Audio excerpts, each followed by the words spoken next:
Bismillahirrahmanirrahim. Assalamualaikum warahmatullahi wabarakatuh dan selamat sejahtera. Saya Cikgu Zainuddin bin Zainal Abidin bersama dengan rakan saya Cikgu Nurul Husna binti Zainal Abidin.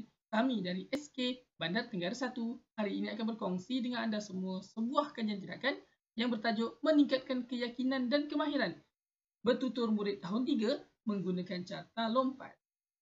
Untuk pendahuluannya, seperti mana kita tahu bahawa bahasa Melayu merupakan subjek utama di sekolah. Bermula endemik, segalanya kelihatan berbeza. Pencapaian agak rendah oleh murid-murid bukan sahaja bahasa Melayu tetapi untuk semua subjek. Jadi murid tidak banyak berkomunikasi kerana telah lama tidak hadir ke sekolah, maka kemahiran bertutur mereka sangat lemah. Penyataan masalahnya, pernah tak anda menghadapi situasi sebegini? Kelas begitu bising sekali, tapi bila kita panggil ke hadapan untuk menjawab soalan, tidak dapat menjawab soalan. Itulah yang berlaku pada murid-murid kita. Jadi, inquiry saya, mengapakah perkara ini terjadi? Kami berbincang dalam kumpulan dan kami mendapati bahawa murid ini sebenarnya tiada keyakinan apabila dipanggil ke hadapan dan tiada motivasi dan tiada provokasi diberikan, sebab itu mereka tidak ke hadapan. Reaksi saya, kita perlu berikan peluang kepada murid-murid ini dan wujudkan persaingan supaya mereka sendiri teringin untuk ke hadapan dan memberi peluang mereka untuk bertutur dengan lebih baik. Jadi itulah munculnya carta lompat. Objektif kajian meningkatkan minat dan keyakinan murid agar dapat bertutur dan memberikan respon terhadap ayat yang didengari dengan betul. Dalam metodologi kajian, saya menggunakan model Kemis dan McTarget dan kami memastikan ada dua cara untuk metodologi kajian ini dijalankan, iaitu yang pertama pemerhatian dan yang kedua adalah temu bual. Melalui pemerhatian dapat lihat di situ murid A, B, C dan E kesemuanya menunjukkan tingkah laku yang tidak positif. Contohnya tidak menjawab soalan langsung, tidak keluar suara, terpinga-pinga saja, tak hadir ke sekolah terus bila kita suruh ke depan untuk jawab. Dan dari segi temu bual, kita tanya mereka, kenapa tak nak ke depan? Tak nak cikgu, tak pandai lah, tak tahu lah cikgu, tak nak lah. Jadi perkara-perkara sebegini menunjukkan bahawa mereka sebenarnya tiada keyakinan dan rasa malu. Kenapa? Mungkin sebab mereka tidak menguasai. Jadi intervensi carta lompat inilah yang akan membantu mereka. Ini yang saya katakan intervensi carta lompat, iaitu sebuah papan besar berwarna cantik, bergambar dan juga ada unsur-unsur menarik di situ untuk menarik minat murid melihat ke hadapan.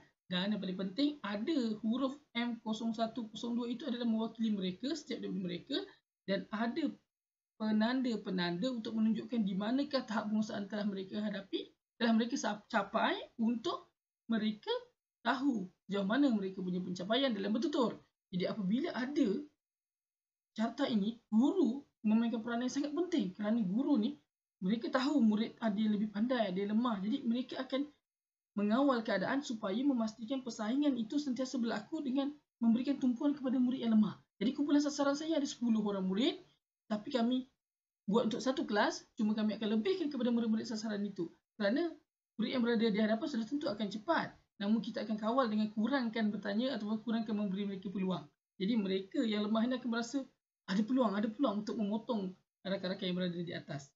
Nah, inilah keberkesanan intervensi ini akan lebih baik apabila guru itu bijak menggunakan ataupun mengawal keadaan bagaimana untuk menjadikan keadaan yang lebih persaingan itu lebih sengit lah. Okay? Jadi dapatan kajian kami, boleh lihat pada gambar itu menunjukkan bahawa kesemua murid di dalam kelas teringin untuk menjawab di hadapan. Masing-masing bersemangat untuk berada di hadapan menjawab ataupun memberikan bertutur di hadapan untuk menjawab soalan bagi menaikkan tahap mereka. Dari segi temu bual, murid A kata, cikgu buatlah hari-hari kemahiran bertutur. Cikgu bagilah saya peluang nak bertutur dulu, saya ketinggalan ni. Ada yang kata, dah ketinggalan. Sedangkan sebenarnya dia pandai, tapi kita bagi mulai lemah dulu kan, nak bagi mereka naik. Jadi mereka rasa nak ketinggalan, mereka tak nak. Jadi cikgu bagilah sikit idea saya. Saya nak cakap tentang ayat ni, saya nak cuba. Yang ni pula bagi mereka yang lemah, tapi mereka dah mula rasa yakin nak melawan. Dia kata, kawan aku ni sebelah-sebelah je. Sedangkan ni pandai, rupanya sama je macam aku. Oh, boleh lawan ni. Tapi dia tak tahu nak cakap apa. Sebab tu dia kata, bagilah idea sikit kan. Jadi ini keyakinan nampak dengan jelas dan nyata. Jadi daripada perbincangan kita melalui pemerhatian tadi, perubahan yang sangat ketara terhadap respon murid dalam mengambil bahagian untuk bertutur. Murid yang telah berjaya kelihatan tidak berpuas hati kerana mereka ataupun rakan-rakan lain sedang menghampiri pencapaian mereka. Manakala murid lemah pula berasa teruja kerana pencapaian yang telah mereka lakukan rupanya hampir sama menyamai rakan yang lain yang telah berada di hadapan. Okey. Inilah faktornya guru itu sangat penting dalam mengawal keadaan carta lompat ini. Jadi dari segi kita membual, respon yang mereka berikan dari dalam lubuk hati mereka sendiri kita dapat lihat seronoknya dan dapat rasa persaingan yang ada. Mereka rasa sangat seronok, sangat teruja dan muncul rasa ingin mencuba. Jadi hilang sudah perasaan malu dan tidak yakin kerana mereka telah fokus kepada pencapaian mereka yang sedang dibandingkan dengan orang lain. Jadi mereka sudah berani mencuba kerana begitu teringin untuk melompat ke petak pencapaian yang lebih baik. Mungkin kita rasa macam biasa, tapi murid-murid ni tuan-tuan dan puan, bila dia dapat naik satu anak tangga, mereka akan seronok balik rumah beritahu ibu bapa, dan masa tu hidup mereka akan rasa lebih aman, lebih seronok dan lebih gembira. Itu motivasi di situ. Dan hal ini menyebabkan mereka berasa teruja dan lebih usaha ke arah bertutur dengan lebih baik akan dapat dilakukan. Kesimpulannya, penggunaan carta lompat dilihat sangat berkesan dan membantu dalam meningkatkan keyakinan dan kemahiran bertutur murid tahun 3. Penekanan kepada konsep persaingan secara sihat dan papan ganjaran yang menarik serta terpapang di hadapan kelas merupakan faktor utama untuk menjayakan intervensi ini.